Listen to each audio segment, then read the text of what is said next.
Wow, things are crazy out there. Wish you were in another country? Who doesn't? You know what can help the internet think you are? NordVPN! You can learn more and try the NordVPN 2-year plan plus 4 months extra by going to nordvpn.com/moviebob or follow the link in the description, risk-free with Nord's 30-day money-back guarantee. VPNs help you, your PC, your workstation, your tablet, your whatever. I'm an old guy, we just called it the computer. Be in more than one place at one time, even if you're not. Are you trying to look up the classic or hard-to-find movies, TV series, or games I talk about on my channel, but find they're only available to view or stream in certain regions? It happens to me all the time, and NordVPN can help with that. In an age where more and more content is getting restricted, siloed, or censored, NordVPN is all about making the internet more free and letting you see and share more information. The way the web ought to be. Like I said, check it out for yourself and see what you might have been missing. Click the link in the description or go to nordvpn.com/moviebob to get the NordVPN 2-year plan plus 4 months extra risk-free with Nord's 30-day money-back guarantee. And now, on to the show.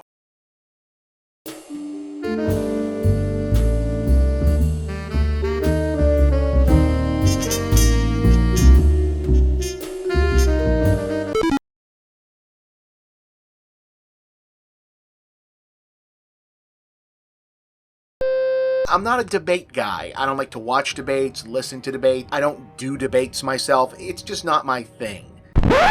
That doesn't make sense. Discussion, argument, discourse, talking to people about disagreements, working stuff out, yeah, okay, sure. But debates, no. I don't do debates. Now, obviously, that's not the whole story. I do like to debate, but I just like to debate stuff that doesn't really matter, if that makes sense. Like, I'll debate comic book shit. I'll debate, can Spider-Man beat up Superman? Can Wonder Woman beat up Rogue? Assuming that she keeps the gloves on, otherwise that's kind of not like a fair fight. Godzilla versus Gamera. Gamera versus some other hypothetical. Gamera versus Bowser, for example, as like another turtle type guy. Star Wars versus Star Trek, a Star Destroyer versus the Enterprise, the Death Star versus a Borg cube. I don't debate important stuff. And the reason for that is that important stuff, real world stuff, politics, science, nature, right and wrong, morality, important stuff generally already only has one actual answer that has been proven out and decided.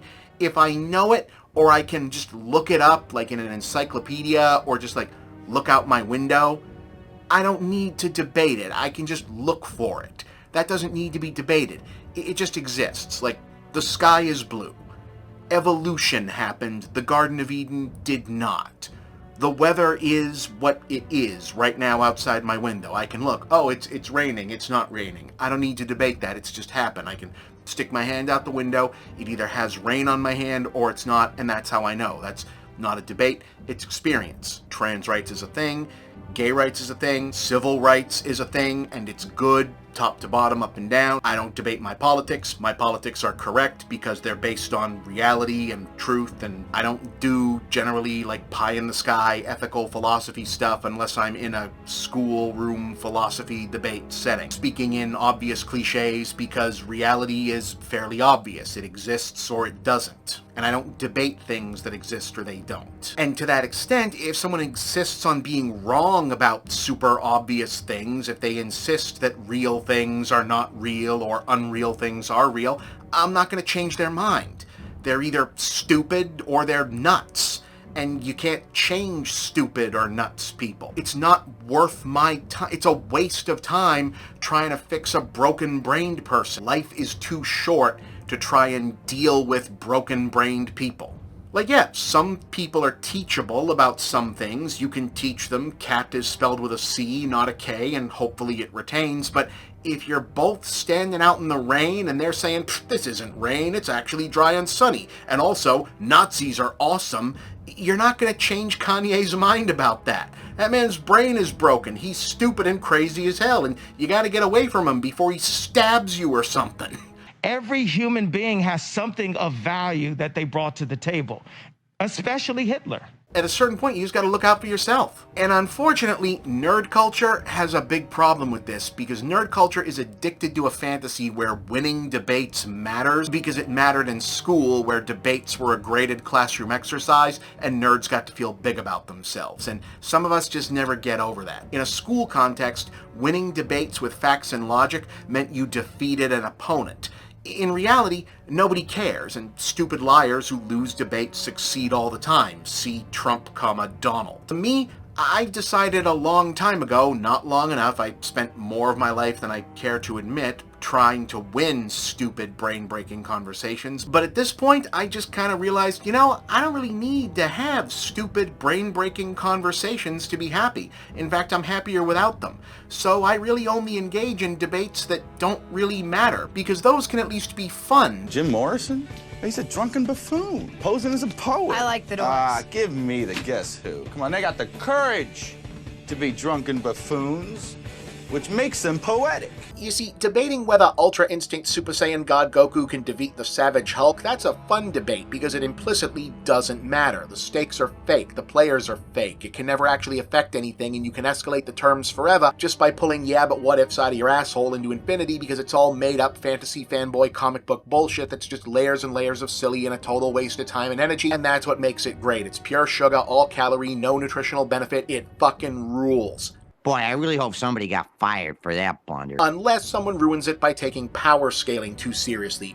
Actually, the official canon says that a 40.25698 megaton punch would be insufficient to— Shut the fuck up. It's not supposed to be fucking homework. Ahem.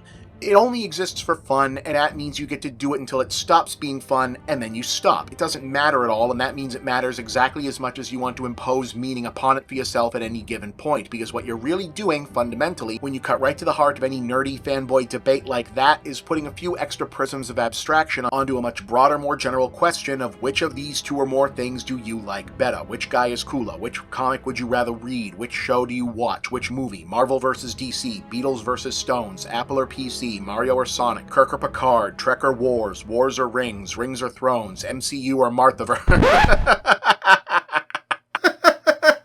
I'm sorry.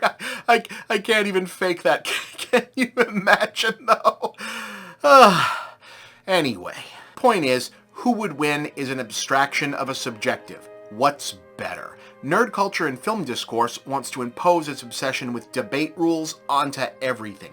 It hates subjective discussions with no clear answer. And box office, review scores, tomato meters, etc., those are all just attempts to create objective winners and impose debate framing through numbers. No, you see, this is the better or worse movie. This one won, this one lost. See, there's a big number and a small number, or a line going up and a line going up not so much, or a graph or a chart. Big number, small number, graph, chart. It's math, and math is always correct. Numbers don't lie. Numbers are basically nerd kryptonite. It's just that it's the silver kryptonite, the one that just makes you insane and irrational. Because it feels like and seems like a way to turn subjective arguments that can't have clear winners into objective debates where there can be a clear winner and a loser that can be graded and scaled and you can get a prize. No, this movie is objectively better, this one is objectively worse, and I can defeat you with facts and logic.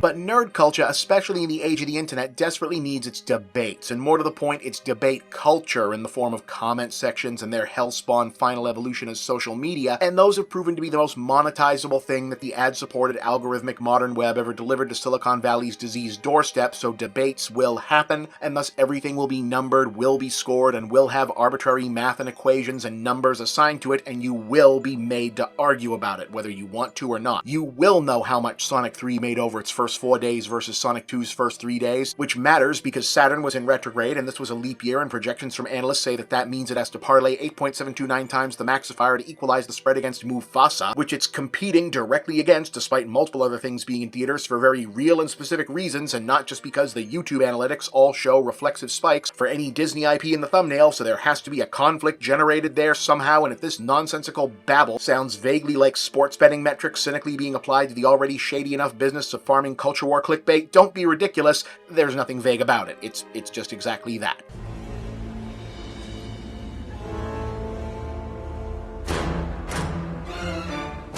Oh hey, yeah, how did that Sonic vs. Mufasa thing that YouTube told us to be obsessed about work out, by the way? Would it shock you to know that both of those movies did pretty good, but like Mufasa actually did a lot better? Yeah, I was surprised too, but mainly because everyone just kind of stopped talking about both of them once the algorithm didn't think it was a thing anymore. What it almost kind of makes me think of is, and this will be a nostalgia digression, if you'll permit me. When I was a kid, there was briefly these toys, and I don't even remember if this was ever actually popular. They were called Monsters in My Pocket. I'm sorry, will you please repeat that? And they were just these little rubber miniature things. They were almost like Muscle Man or Kinako Man Ultimate Muscle figures. Supposedly the gimmick outside of actually collecting them was it was almost like a pre-Pokemon. And they were just supposed to be like pop culture monsters, mythology monsters, vampires, werewolves, dragons, Bigfoot, Sasquatches, off-brand Godzilla. And there were about like 25 or 50 of them, something like that, and they were multiple colored. Part of the gimmick was, in addition to collecting them, is that they all had numbers on them, like 5, 10, 15, 20, 25. And the idea was they wanted you to put them down. They had like the numbers were stamped into their feet, I think, under the feet or under the base, whatever. Is you were supposed to, put them down in front of your buddy who also collected them and say, oh, I've got the vampire. And the other one would go, oh, I've got the Tyrannosaurus Rex. And then you'd flip it over, and whichever one had the number underneath was the winner. And they were all numbered like the same way. Like the vampire was always a 10, the Sasquatch was always a 20 or something. So I don't know how that was supposed to be a game, because if you knew what they were, you'd already know whether you won or lost based on who had it. But that was the way they advertised it. Like, I think this was supposed to be the gimmick to get more than one person in their friend group to buy them. And I don't think it ever actually worked out. I think this might have been why it was never popular, was it was kind of a shitty way to gamify it. Sometimes I kind of think that that's what the attempt to impose this debate culture argument on stuff feels like.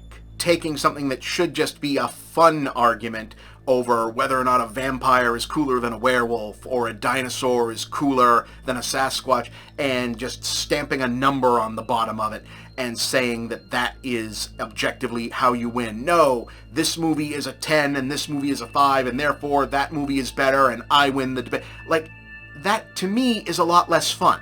And I don't know why we decided that just whipping out tomato meter scores on each other is supposed to make this better. And that is why, despite being an extremely nerdy person, the internet numbers-based, mathematical, analytical version of nerd culture has become something that really no longer has much appeal to me, because it's taken something that should be fun, these made-up, imaginary, unending, very serious feeling, but with a wink and a nod version of arguing over whether or not Spider-Man can beat up the Hulk, and it's turned it into, yes, well, Spider-Man's Rotten Tomatoes score is a 4.89, whereas the Hulk movie's Rotten Tomatoes score is an 8.95, so suck it, libtard. And it's like, that's not fun. Turning everything into some Ben Shapiro, Joe Rogan debate podcast bullshit doesn't make it fun. I don't know why we're trying to be douchebags. I don't know why we're trying to turn comic book stores into sports radio. Sports radio was never really great to begin with, and it began to completely suck the minute the sabermetric Moneyball fantasy sports shit took it over. I don't know why we want to turn the comic book store scene into that, but we have. I'm Bob, and that's the big picture.